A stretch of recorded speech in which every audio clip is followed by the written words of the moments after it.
The NBA Gambling Podcast on the Sports Gambling Podcast Network is brought to you by Edge Boost, the bank account built for better. Sign up today at edgeboost.bet with promo code SGPN. Get a Refstar free terrorist t-shirt. Get a free Refstar terrorist t-shirt. Claim your t-shirt at sportsgamblingpodcast.com/refs. Yes, sir. We are back with another edition of the NBA Gambling Podcast on the Sports Gambling Podcast Network. Know me, you know the voice of the guy. It's me, Really Raw, Villain Raw, Terrell Furman Jr. here at your service.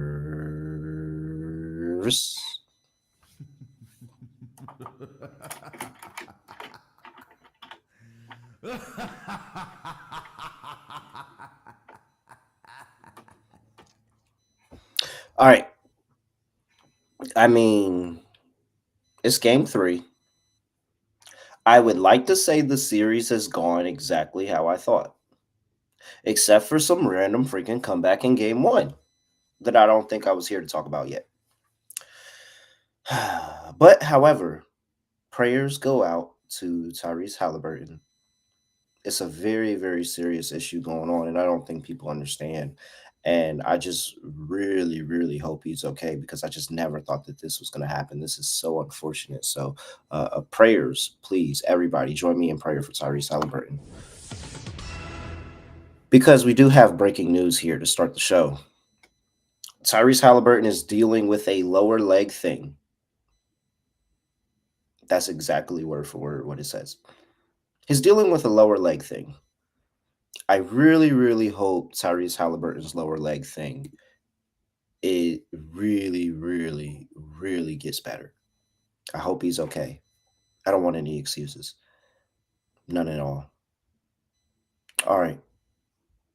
Also, because there's so many breaking news in the NBA, it's been a while since I've been here. The Pacers have now named streets around the arena after Pacers players. I would like to see the outrage. I would love to see the outrage that everybody had. By the way, this is game 3 that they named the streets after Pacers players. Just throwing that out there. Scott Studio Reichel. Scott, what's going on? Scotty, beat me up. Surprise. Yeah, ended up seeing the Thunder dominate Game 2. It felt like I was watching a carbon copy of Game 1 without the alternate ending, which kind of surprised everyone. But yeah, the Thunder have dominated. Is that the one future that Doctor Strange saw? Pretty much. That's the one future that the Pacers need in order to win one of those 2 games. But yeah, the Thunder have outplayed the Pacers for about 93 out of the 96 minutes, and it's 1-1. So you can look at it both ways. Either Indiana should be happy they stole home court advantage. In theory, if they win out at home, they're NBA champions. On the other hand, the Thunder might look at it and go, oh, we're going to kick this team's ass because we're better than this team. So you can look at it either way. But Indiana did what they were supposed to do, which is go into Oklahoma City, find a way to win one game. But Game 2 was very, very similar to Game 1, with the exception of the last 3 minutes, because the Thunder killed that team. Shea was fantastic. Chet was great. It felt like everyone on the Thunder played well. Caruso played very well. Aaron Wiggins played well. It felt like everyone kind of had it going. Halliburton no-showed the entire game, besides the last 6 minutes of the fourth quarter. Now, besides the 6 minutes before he got benched in the fourth quarter.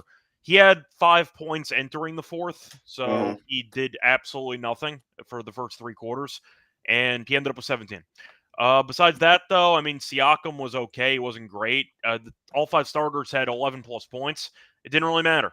I mean, Indiana got smacked early, especially in the second quarter, and they never came back. So the Thunder looked like the better team, which we all think they are, and they buried them in a must-win game. So, yeah, nice job by the Thunder for evening up the series, but I'm sure the Thunder are pissed that it's tied somehow, because they definitely played well enough from the majority of these 2 games to be up 2-0. So, yeah, Thunder should feel okay, I guess. Indiana should feel happy because they somehow won a game in OKC that they probably had no business winning. So, they were so satisfied. And I mean, Let's go back and look at Indiana.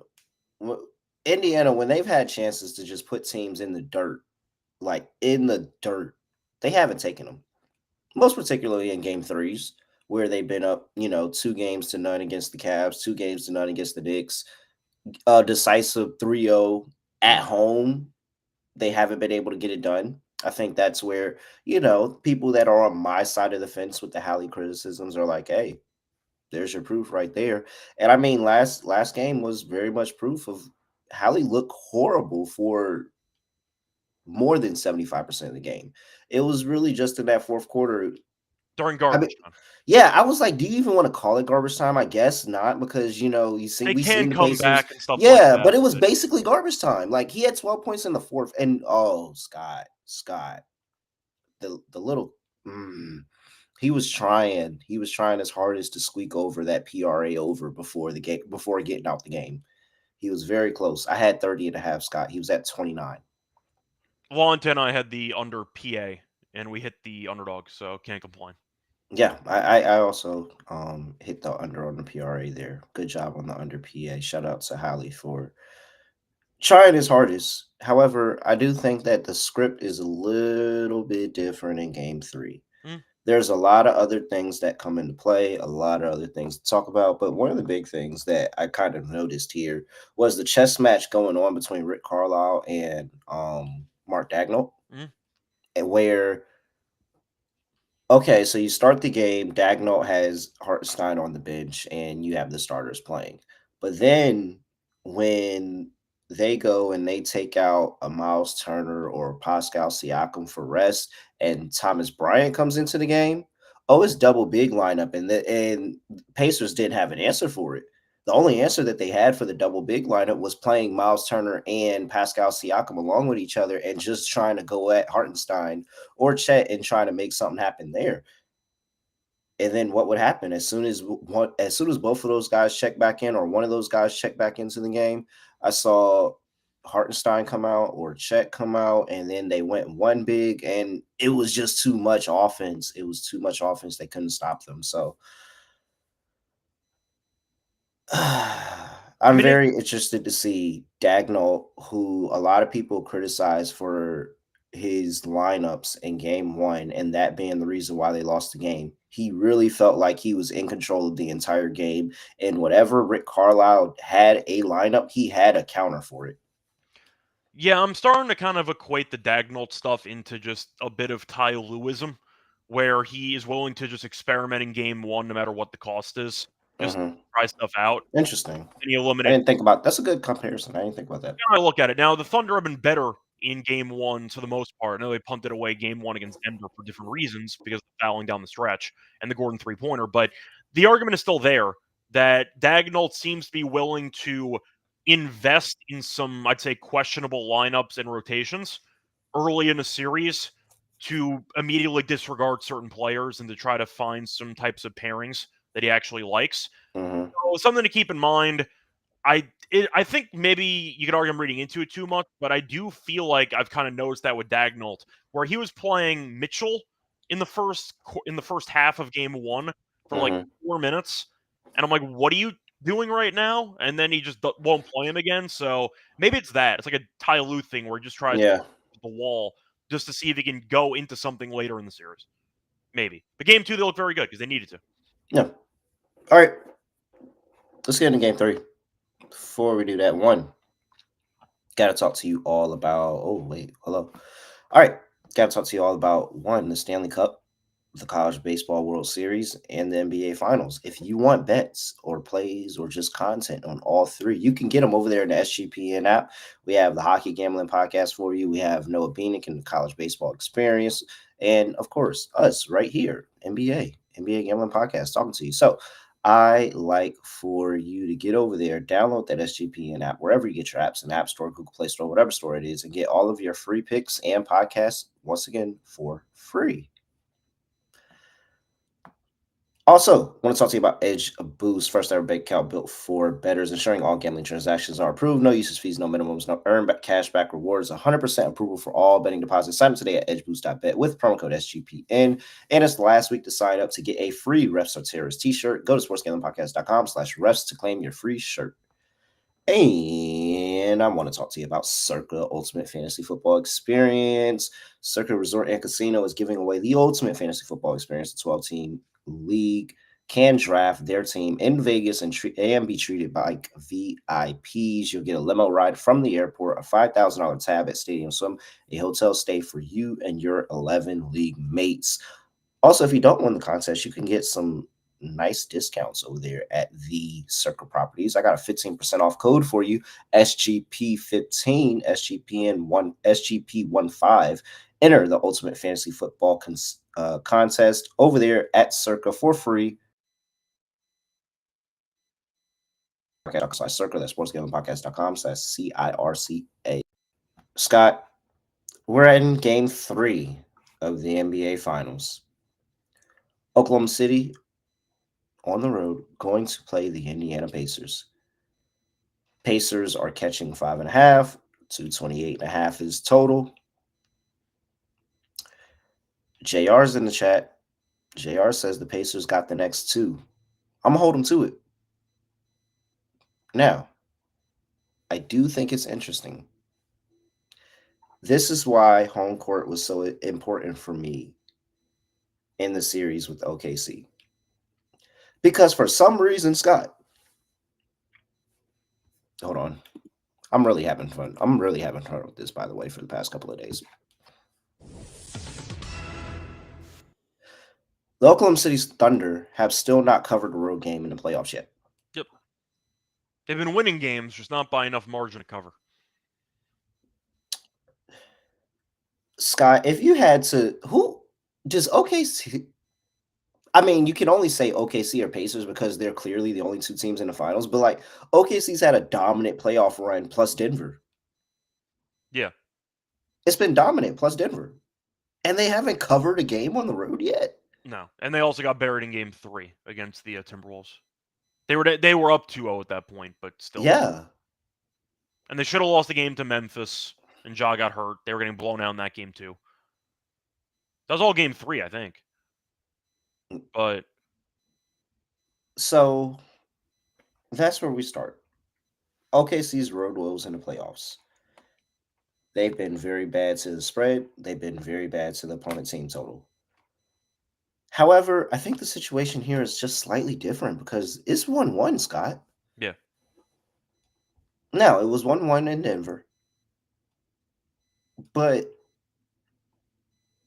I mean, I don't know if you want to give the Pacers hope and let them be up 2-1 here, but the line's 5.5 here. I'm curious what you're doing.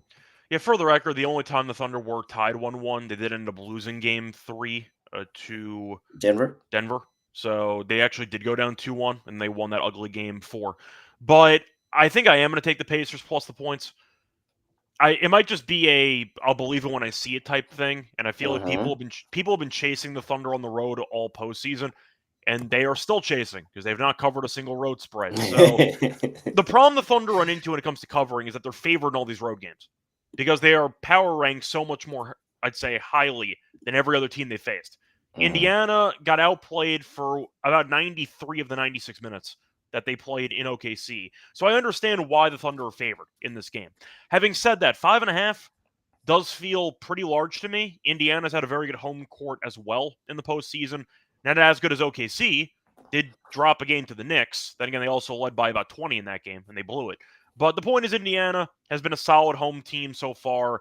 The crowd should be into it. Indiana, you could argue either that they were playing with house money and kind of rolled over in game 2, or the Thunder just outplayed them in a must-win game. But it did feel like the urgency was there for OKC, and it wasn't as noticeable for Indiana. Halliburton took a nap. He has a leg thing, whatever that means, but we'll see what happens. Either way, point is, for this game, the Thunder could win and not cover. We have seen that happen multiple times in the postseason, where the Thunder beat the Nuggets by 5 in Game 4. They didn't cover on the road. They beat Minnesota in Game 4. They didn't cover that either. There is a chance the Thunder win this game by like 3 points, and it comes down to the wire. But I'll go with Indiana. I think the spread's too high. I do think as bad as Indiana has looked in the majority of these first two games, we know the Thunder are just a completely different team at home compared to the road. I'll buy into that. Give me Indiana plus the 5.5. Not saying they're guaranteed to win the game or anything, but I do think this game comes down to the wire.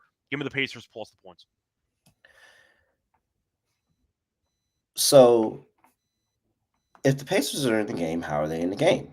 Well, the Pacers do what they do best, and I think most teams do what they do when they play OKC. When I get to the fourth quarter, I just want to be in the game. Mm. Don't let them run wild on us. Whatever answer they have, we have to have a counter. I just want to be in the game in the fourth quarter. I don't want to be down double digits in the fourth quarter. Or if we're down double digits, it's manageable. I think that I could see a world where OKC still wins this one, but maybe they squeak out a quick game, or maybe they are up big, and this is the Indiana run that brings them close, and the ball just doesn't bounce their way this time, and possibly not get the win. Mm. But 5.5 points for a team, like we're getting into two possessions for a team that has not covered a road game yet. I just find it really, really hard for me to be able to back OKC laying the points here, That's how or to I find an feel. angle. I do want to ask you though, because we did bring up Halliburton. I know Uh-huh. we're making kind of jokes about the situation about how Halliburton is not dealing with much, but you're going to throw it out on the table either as an excuse or whatever. It's a lower leg thing. Yeah, And it might be serious. I really hope he's okay. yeah. But the point is, as you say that, how good of a game does Halliburton need to have for Indiana to actually get the job done? Because he was not very good in game one. He closed the game, but he wasn't. I mean, he had 10 rebounds. He did some other stuff there, but do we think Indiana can potentially win the game if Halliburton scores, let's say, less than 15 points? No. Do we think he's going to get to like 17 plus points with the leg thing? Yes. Okay. Just making sure we agree on this. Because I agree I with don't. Yeah, I don't think the leg thing is a thing, or I don't think it's going to be a thing in turn. I mean, he practiced in full. At this day, everybody is beat up in I finals. think he's fine, just for the Yeah, record. But everybody's. I think everybody's dealing with something, and as long as you practice in full, practicing in full tells me that okay, he's going to be able to get to go. This is not the Hallie hate watch of me taking the under of his PRA here.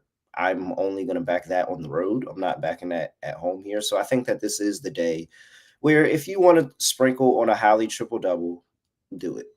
If you want to take Hallie for some extra points, do it.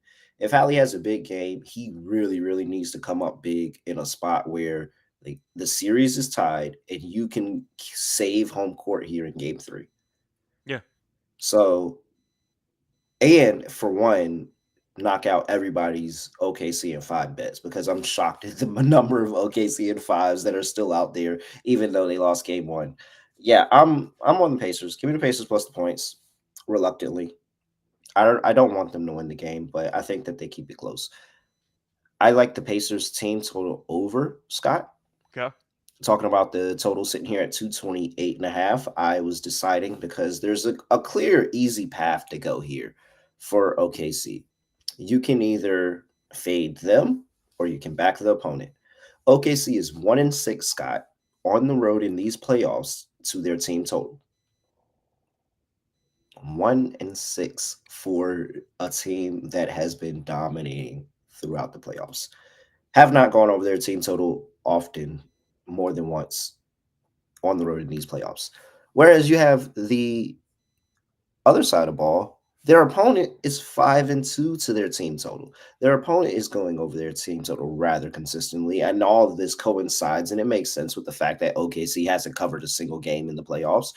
And so that's the side of things that I want to back. I think we're going to see points in this game. I think if Indiana wins the game, they are going to need to score. If they need to keep the game close, they are going to need to score. All the shots go in here. Obi Toppin doesn't go 1 for 5 from three after being very, very good from three for the past two series, honestly.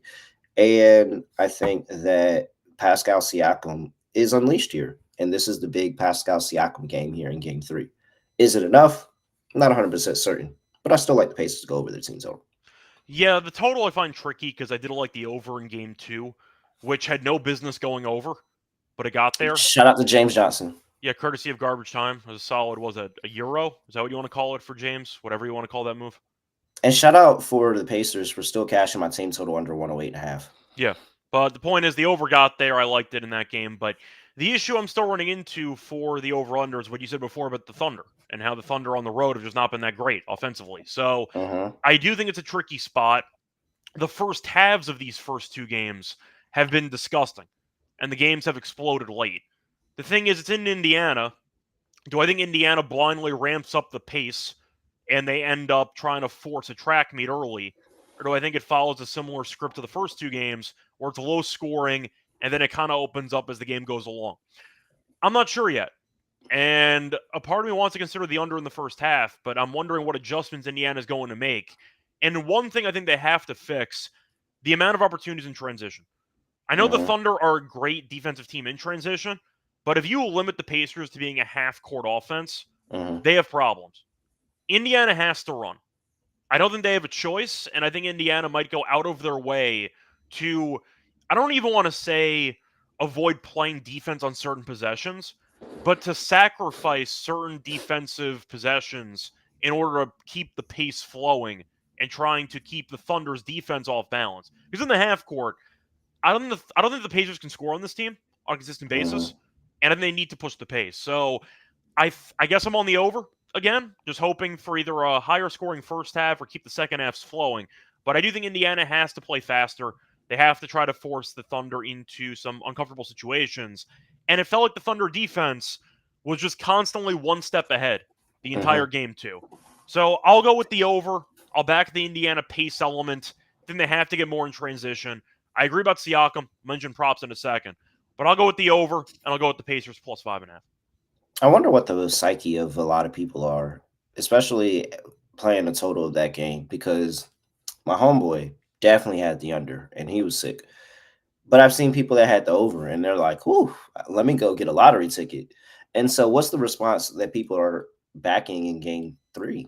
Because I think I'm with you. I think it's over. I think we see pace. Indiana has to push the pace to even think that they have a chance in the game. And I think what's going to be the rude awakening and how tough this series is when they push the pace in this game and then they see OKC right there with them still. Mm. And And OKC's it's fine with playing fast too. They're not going to stop it from happening. They yeah, prefer defensively to stop the Pacers, but if you play quick offensively, you're probably allowing the other team to play quickly offensively too. And the yeah. Thunder are fine with that. So I'll go over. All right, let's see what you got, Indiana. Like Indiana. 111.5 is that team total for Indiana. I'll take that. All right. Let's see. Player prop, Scott. Yep. So I talked about it. I like Pascal Siakam. Yep. So do I. I don't know why they stopped going to him. Oh, he Especially, got benched for the last like 10. He's in foul trouble too, so it's kind of weird. But he got to the foul line a lot in the second half. But that was yeah, basically it. yeah. And I mean, it's something. It's a lot better than than some other folks. But I think that Pascal Siakam could be really interesting because he got to the foul line. He didn't shoot the ball well. He still had 15 points. And if he starts to shoot the ball better, playing with the pace, they get the ball to him, he gets some easy looks at the basket, makes himself some one-on-ones, and really starts going at the bigs, like really challenge Chet and Isaiah Hartenstein. Because I think that Pascal was the matchup where I'm like, Pascal can have a good game. He can. I don't know if Hallie can have a good game. I kind of expect it because you're supposed to be a what, Scott, top 10 guard in the league, top 10 play. I wouldn't say top 10 player, would Well, I? it depends on how you want to talk about him because he's been hyped up as that, which I scoffed at. I think he's a top 20 player, but he's definitely a top, what, 3 point guard in the league? Probably. Who are we putting up there? I didn't really want to do this full exercise. I just Yeah, sort of we didn't thinking have top, to. Yeah, thinking yeah. top of Let's my say head. five, He's top five, definitely just in top case. five. Yeah, top five. You'd have some arguments like Trey Young and some other guys. I'm anti Trey Young, so I'd rather have Halliburton, but you can make an argument for a couple other guys. But he's an all star caliber point guard.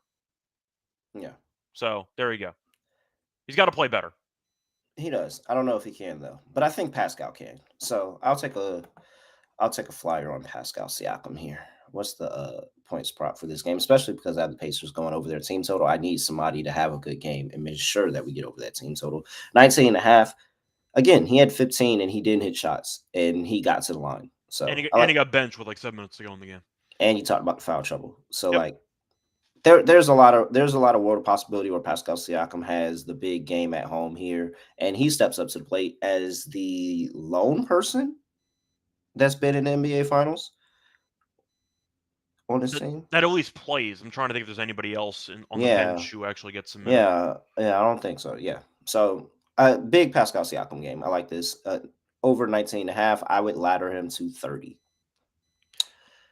What you got? Yeah, so I'm just looking around to see if I wanted to make an argument for anybody else. I'll go Chet under his rebounds. It's at 8.5. It's a bit juicy, but I found a minus 134. He has had a less than he's had a less than 8 rebounds in 7 straight. He's had 6 in the first 2 games of the series. He's had less than 9 in 3 straight against the Pacers. 8.5, I think, is just too high. I understand Chet had a great game in game 2, mainly based on points. I think Hartenstein's been great, but Chet rebounding wise has not been as dominant as people were kind of hoping he would be. And that's Mm-hmm. been kind of a common theme. So I'll go with the Chet under his rebounds. It's going to segue me, though, into Hartenstein, though, who I Over do like. rebounds? For Hartenstein, I was wondering if I wanted to go for the over rebounds or PR, because Oh he's yeah, I like actually been that. very solid. His points are only at 7.5.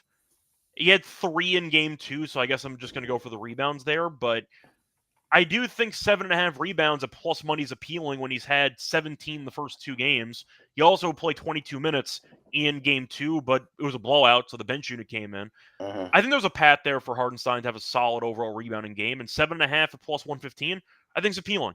So I don't mind that. If you want to do a parlay leg at 6.5 at minus 155, I don't mind going with potentially that as a parlay leg, but I think 8 rebounds is very realistic for Hartenstein in this game. He's already done so in the first 2 games of the series.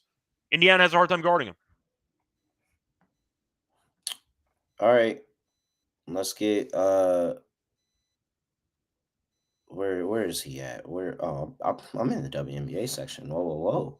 Whoa, whoa, whoa. All right. Oh boy, TJ McConnell. It's our guy. Good again last game.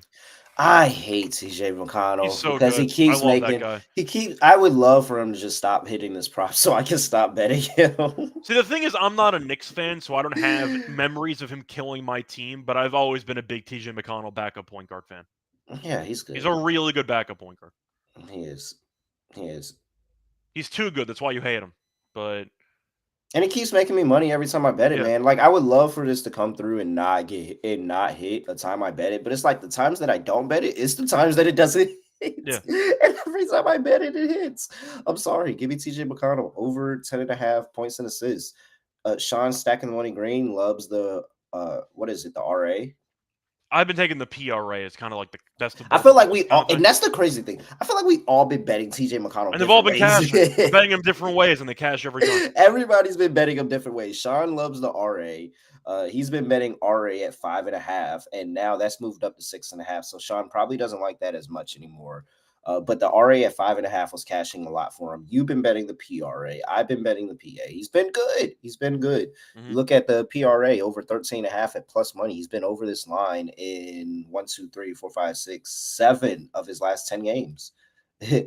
And you look at what he did against the Oklahoma City Thunder, and he's been over that in 4 of the last 6 versus the Thunder. I mean, so the PRA, like I said, good play there. PA's been really, really good as well. He's been over the PA in 5 of 5 against OKC, Scott.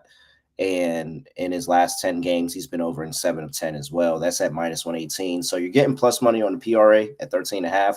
You're laying a little bit of juice on the PA at 10.5. Both have been really, really good. So yeah, I can't say nothing bad about TJ McConnell, even though he's killed us. He continues to make me money.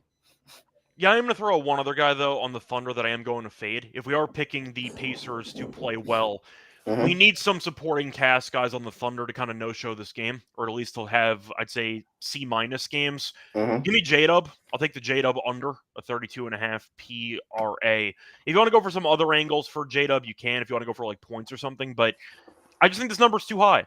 He's gone under this number in 3 straight. He has been quite bad on the road recently with this number. He's had a less than 24 PRA in 3 of the last 4 road games. Mhm. Against Indiana, he's gone under this number in 4 straight. So in the first 2 games, he had less than 30, and now he's at 32.5. I don't know why he got a bump in PRA when Chet has been playing better as the series gone on. J-Dub has been fine. He hasn't really needed to do an insane amount offensively because Shea's dropping 35 every game. Mhm. Chet played well. Caruso and Wiggins combined for about 40 points. I think J-Dub PRA is too high. Once again, he's at less than 30 in both games of the series, and he's at 32.5 at minus 115. I think it's too high. Give me the under on J-Dub PRA. I agree.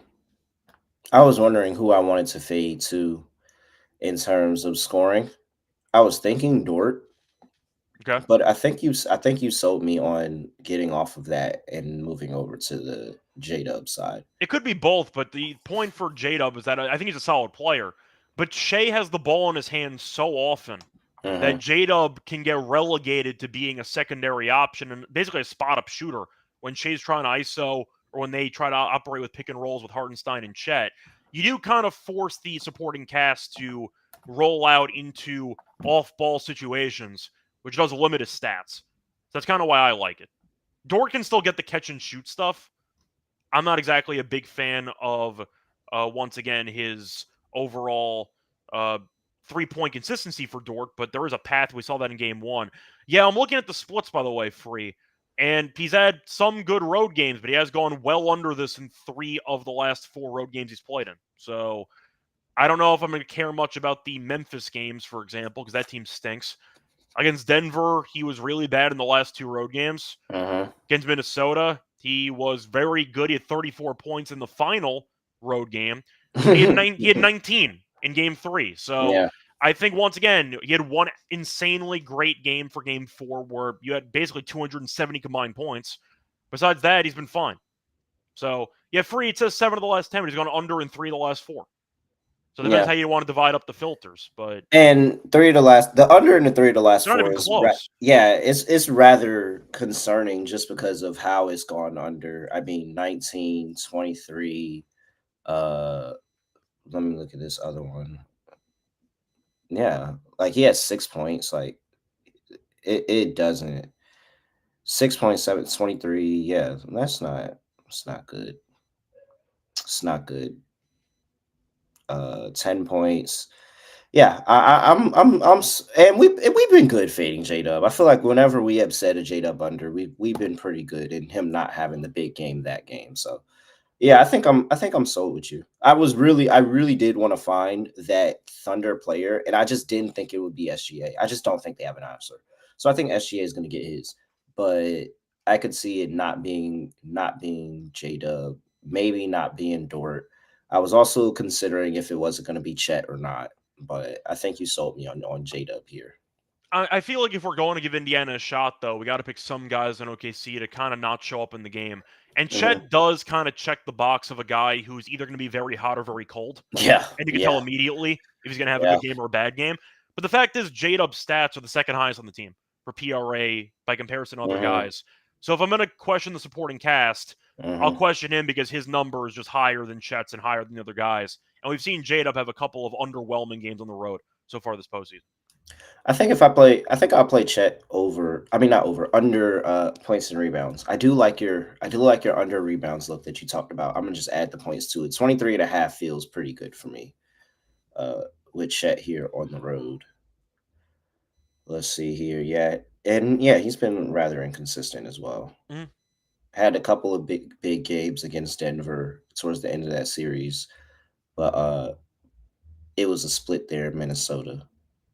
Okay. All right. What else? Anything else here, Scott? Thought about Neesmith threes.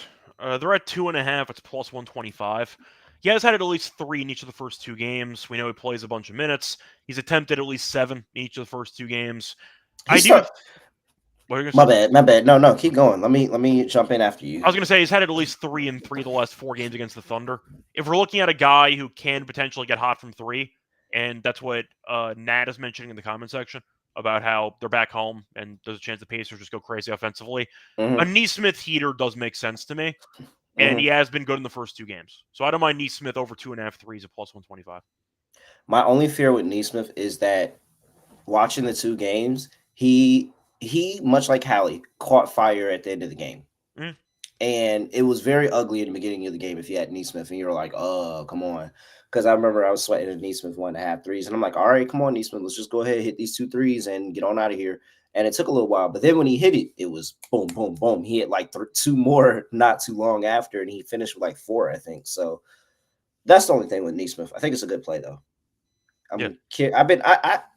I want to chase Pacers threes. I just didn't know what angle I want to chase them with. Unless you want to go for a random top-end heater off the bench. I don't Yeah. trust Miles Turner enough. Halliburton has a like thing. Toppin's randomly Nemhart? been really, really good. To argue Nemhart, maybe? Yeah, maybe. Dog, that step back 3 is still sitting on my mind. Yeah, I know. The problem is it's one of the only threes he's basically made in the series. And Siakam's been kind of a mess from the outside up to this point, so I don't really Yeah. want to take Siakam threes I'd either. rather just I'd But rather just wait with the points with Siakam. All right. I'm gonna figure it out. I haven't gotten there yet, but I'll figure it out. All right. Let's see here. Let's talk about Underdog because you can head over there to Underdog and get down on a whole bunch of fantasy projections of your favorite players. The extender is still going on. You have a 60% bonus for this game here. Game 3 can get 70% in game 4, game 5, 80%. Let's see how far we can get this to go here. If you like the Pacers, you like a long series, that means we get more bonuses. So go sign up with promo code NBA SGPN. Claim your special pick and first time deposit offer up to $1,000 in bonus credits. UnderdogFantasy.com. Promo code NBA SGPN. We're also brought to you by Rhythm. I know you've heard us talk about Rhythm before, but you ain't heard about this. They got their new power trends, AI detected patterns where Rhythm's models have consistently won and have a high ROI. So that gives you what? More winners, more specific winners. Power trends are updated daily and exclusive to Rhythm. No touts, no noise, just clean data back bets. Download the Rhythm app, check out Power Trends, and start betting smarter. Get a 7-day free trial going there over there at sportsgamblingpodcast.com/rhythm. That's sportsgamblingpodcast.com/RITHMM. We're also brought to you by mybookie.ag, your place to bet every single sport, including the NBA Finals and Stanley Cup.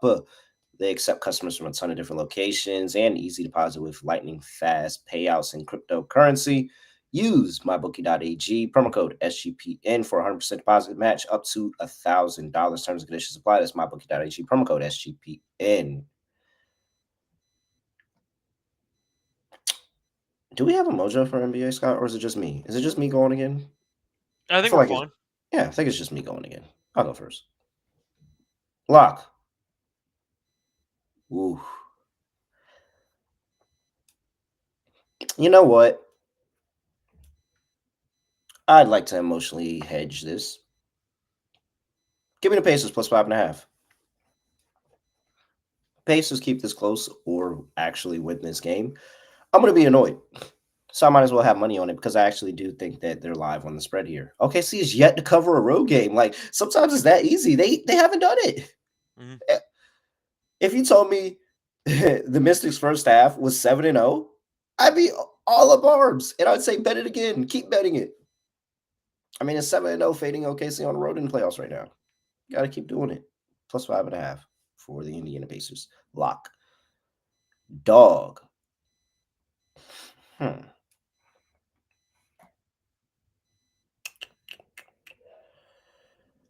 Let's go with a. Do I just buy all the way in on Hallie? No. All right, let's go with Pascal. I do like this being the Pascal Siakam game, and I'd rather just put my money where my mouth is. So we've got Pascal Siakam alt spread on points going up to 25 at plus 270. 25 plus points. Pascal Siakam. All right, so for my lock, last episode, I cased in Wallace fading with the PR. They dropped it again. This time it's at 9.5. Yeah, I'm still going to take it. I'm going to go with the under on Case and Wallace PR because he has not really come close to going over this number so far. He's had a less than 10 PR in 3 straight. He's had a less than 9 PR, actually, in 3 straight. Against Indiana, he's been quite bad. He has had a less than 9 PR in 4 of his last 5 games against the Pacers. In Game 1, he only had 8. He still played 30-plus minutes, played 33 in Game 1. I said that was way too many. I thought he'd be bumped down to about 25. He played 22 and a half, give or take. I think that's the right number. 22 to 25 minutes. We saw Chet wake up again. We saw Wiggins get some run. I think that Kaysen is a fun young player, but his role is basically being a 3-and-D guy who's not going to rebound much. And as I said before about J-Dub, but in a more extreme case, him and Mm-hmm. Caruso are there solely for defense and to stand in the corner. So I do think the points could be a bit questionable if his shot is not falling or if the attempts are not there. The rebounds have not been great either. I won with it the last episode. I'll run it back. Give me Case and Wallace under 9.5 PR at minus 130 as my lock. For my dog, give me the Pacers first half. I'm going to go with the Pacers first half Mm. minus 2.5 plus 200. I think the Pacers, if they're going to win this game, I know they're the comeback kings. They got to start off faster. They've had some really bad first halves in the series. And I do think going back to Indiana with that crowd, there will be a greater sense of urgency going on for Indiana. The pace might play a factor. Maybe they start full court pressing Shea a bit. Who knows? We'll see what happens. But I think Carlisle will have a nice game plan surprise for Dagnall early in this game.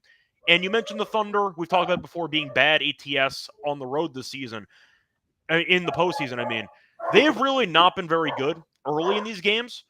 It's not like the Thunder are falling apart in the end of these Uh-huh. road games. They are kind of just imploding early, and from that point forward, they're kind of, behind the 8 ball trying to come back. Give me the Pacers to get off to a good start in game 3. Not saying they're going to officially win the game, but I think they're leading at half. Give me the Pacers first half minus 2.5 at plus 200 as my dog. All right. I am jealous, Scott. I'm not gonna lie. Did you even think of it? Yeah, I am. As you were saying it, I was like, oh, I think you'd dude. agree, though. Like, Indiana can come back, but if they're going to win this game, they really can't afford to be trailing by double digits in every fourth quarter. They have Yeah, to come out faster. So yeah. No, I'll go you're for it. right. No, you're 100% right.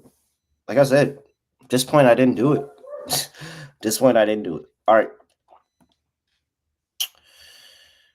Let's see. Underdog. What can we cook up here? Good old Underdog Fantasy. Why do I have to log in again? They've been making me log in a lot.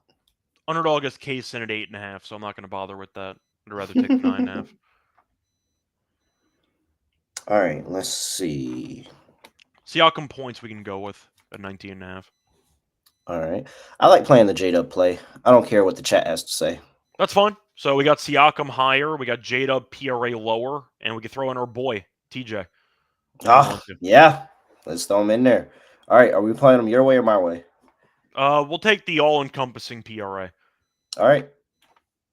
McConnell's so small, but you'll look up and he'll have 2 rebounds in like 4 minutes, and you're like, why does he have 2 rebounds? And because everyone is already ready to break It's the out. threes, man. I'm convinced it's the threes, and they be bricking them threes so hard that he's standing at the 3-point line. Is like, oh, okay, See, let's I look go. at it differently. I think the entire bench unit wants to run so badly they kind of clear out to let TJ get a running start Just on the fast go ahead, break. get the ball. Go ahead and get the ball and get it It's like started, it's like bro. some of the Westbrook rebounds on OKC. It's like everyone's already just ready to run down Yeah, court that he's uncontested he's for the only like a person. couple He's days. the only Yeah, person getting them.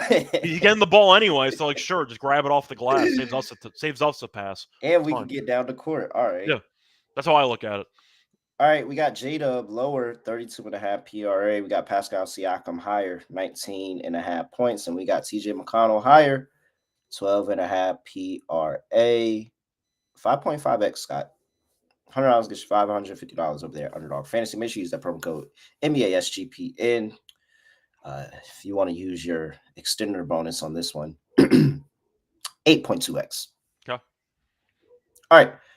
With that, anything else for people before we get out of here, Scott? Not really. Check out the W. Of course, I believe we're having a show tomorrow morning, so keep an eye out for that. So we will have basketball content in the normal time slot at 11 a.m., but it will not be NBA stuff. And go Valkyries. Nice money line dog for me yesterday on the show. Shout out to the Valkyries.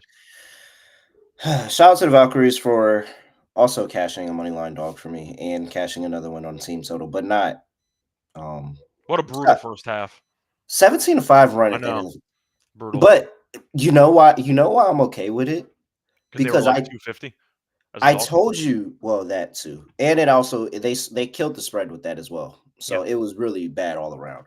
But I told you, Mystic's first half took an act of God for it not to hit. 17-5 runs at the end of the half don't happen often. Scott, I can't wait till Saturday. Can't wait till Saturday. Yep. The first bet I'm making on Saturday. Easily the first bet I'm making. All right. As against the showers? What? He's at Right Show Radio. I'm at really__. Make sure you give us a follow on X. Make sure you give us a follow at SGPN NBA. And hey, we will also be on the Mothership show in a few hours, actually. Yep. Believe in 2.5 hours. 2.5 hours. 7 p.m. Eastern on, what is today? Tuesday? Yep. Tuesday. Join us, Sports Gambling Podcast. Me, Scott, Sean, Ryan, breaking down Game 3. Be there or be square. With that, I have nothing else to say. Nothing else to do. No other way of ending podcast. Just going to like this. We are. Oh, Nat Turner said Pacers will win the next 2 games too. I'm